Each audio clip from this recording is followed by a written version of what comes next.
हरे कृष्ण. गीतेच्या या प्रवासामध्ये आपल्या सर्वांचे पुन्हा एकदा स्वागत. अध्याय 8वा, श्लोक 26वा.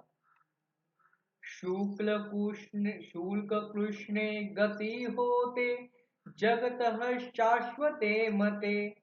एक या यात्पन वृत्ती, मन्या वर्तते पुनः.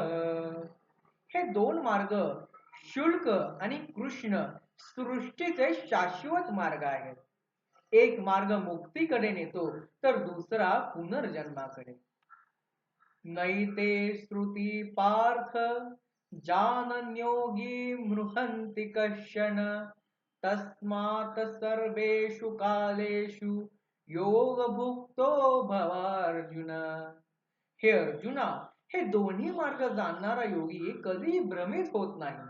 म्हणून तू सर्व काळ योगयुक्त राहा. वेदेषु यज्ञेषु तपःसु चैव दानेषु यत् पुण्यफलं प्रदिष्टम्, अत्येति तत्सर्वमिदं विदित्वा योगिं परं स्थानुमपैति चाद्यम्. वेद, यज्ञ, तप आणि दान यामुळे जे पुण्यफळ मिळते ते सर्व या ज्ञानाने युक्त असलेला योगी ओलांडून जातो. जो मनुष्य या अध्यायातील तत्वज्ञान समजून घेतो तो सर्व पुण्यांपेक्षा श्रेष्ठ परमेश्वर गती प्राप्त करतो.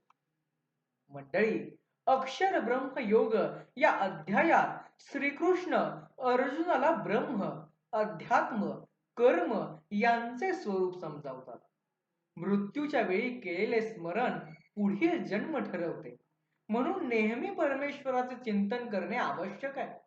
सतत भक्ती आणि एकाग्रतेने परम पुरुष प्राप्त होतो आणि जन्म मृत्यूच्या चक्रातून मुक्ती मिळते. सृष्टीच्या उत्पत्ती आणि लय ब्रह्मदेवाच्या दिवस रात्रीनुसार होत असते. दोन मार्ग, शुल्क म्हणजेच मुक्तीकडे नेणारा आणि कृष्ण म्हणजेच पुनर्जन्म देणारा सांगितले आहे. शेवटी प्रत्येकाने सर्व काळ योगयुक्त राहून परमेश्वर प्राप्तीचा मार्ग स्वीकारावा असा संदेशच या अक्षर ब्रह्मयोगात श्री भगवान श्रीकृष्णांनी दिलेला आहे. या पुढील गीता आपण पुढील भागात पाहणार आहोत. तोपर्यंत हरे कृष्ण.